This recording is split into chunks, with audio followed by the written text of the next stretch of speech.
Good morning, good afternoon, good evening, and good night. Welcome to another installment of Reno by Night. Our scene is set as a car pulls up to the apartment complex that has recently been opened to a particular section of the complex that is reserved for more nocturnal guests, as it were. Our car pulls up, and a man steps out. A man who has one eye closed. It is caked what appears to be some sort of blood. He holds his hand over his eye to hide it. He is exhausted. Exhausted physically, exhausted mentally. But nonetheless, he hurries over to the passenger side car and retrieves the individual who is there, who is asleep but fitful. Putting his arm around his shoulder and slowly taking him to one of the apartment buildings that he knows he has access to, he deposits him there. He lays his ghoul, Father Marcus, down on the bed. He's twitching ever so slightly.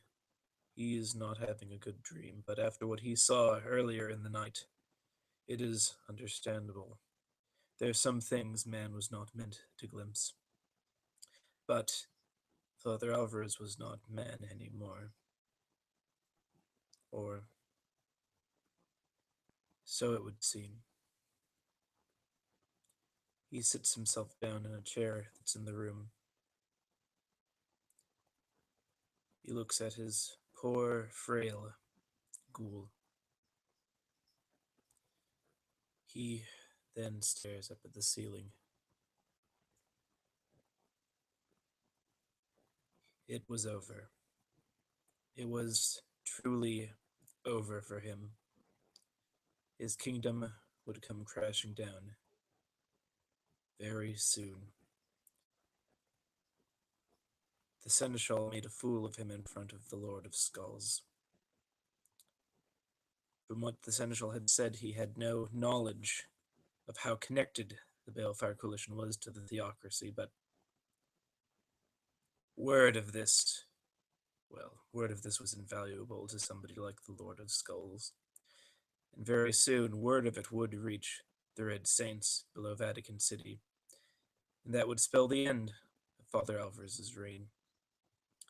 The elders do not tolerate embarrassments. No elder can tolerate embarrassments.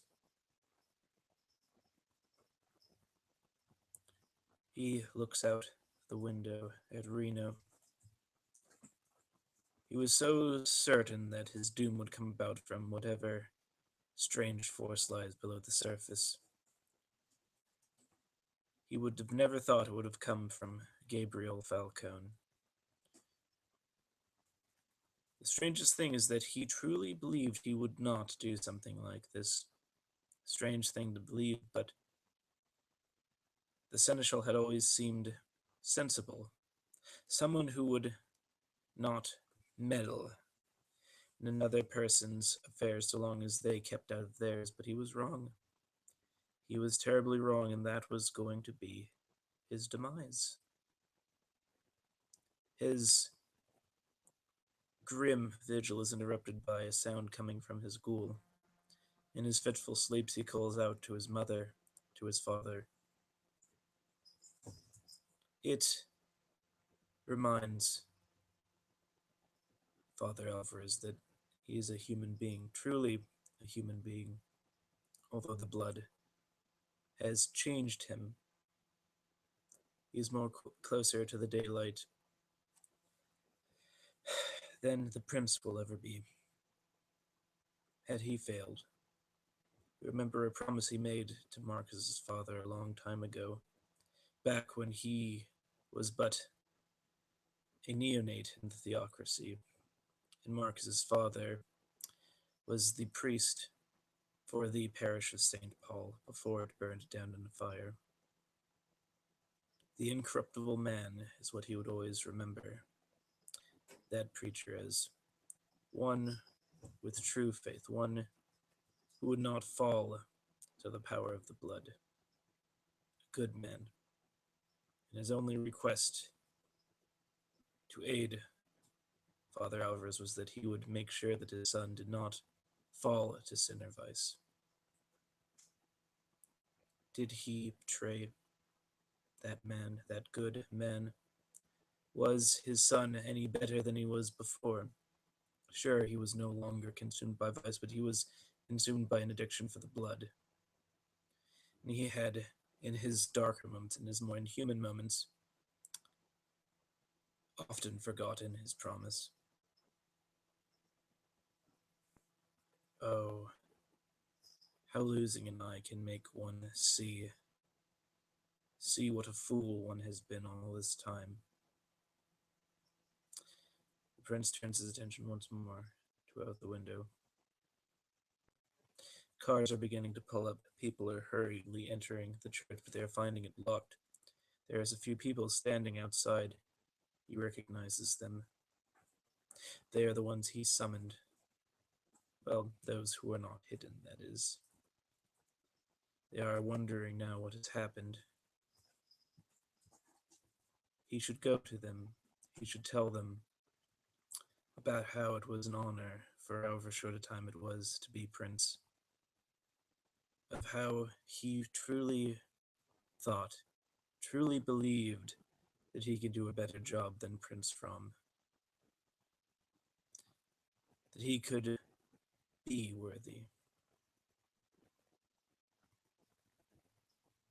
The sword is still in his hand. He didn't realize that. He didn't realize that comforting feeling. Maybe that is what had reminded him. This sword tied to such a enigmatic creature. A sword to a spirit of justice. But where is the justice in this? Where is the justice in working so hard, truly trying to be worthy? Despite all of his machinations, despite his true goals, he had honestly tried to make Reno a better place. He had tried to make it better than it was under the former prince. Where is the justice in that? There was none. But there would be. There would be. If the prince's fate was sealed, he would make sure that justice would come for the seneschal. No one is higher than the prince. Father Alvarez gets up. He pulls the covers on the bed over his ghoul in the hope that it will bring him some small comfort. He simply whispers, "Thank you." Blood tear does fall, but he quickly wipes it away. He cannot afford to show weakness right now. And so he leaves. He begins to head towards the church. He begins to head towards the people who have gathered there. He dismisses questions. He simply opens the door, heads inside. The people do not know what to do. They're demanding answers. But he says nothing. He just looks at them. They will see something that they have never seen within the prince before. Something terrifying. Conviction. True conviction. And what will happen next? Well, dear viewers, we shall soon see. But until then, thank you for watching, and have a pleasant evening.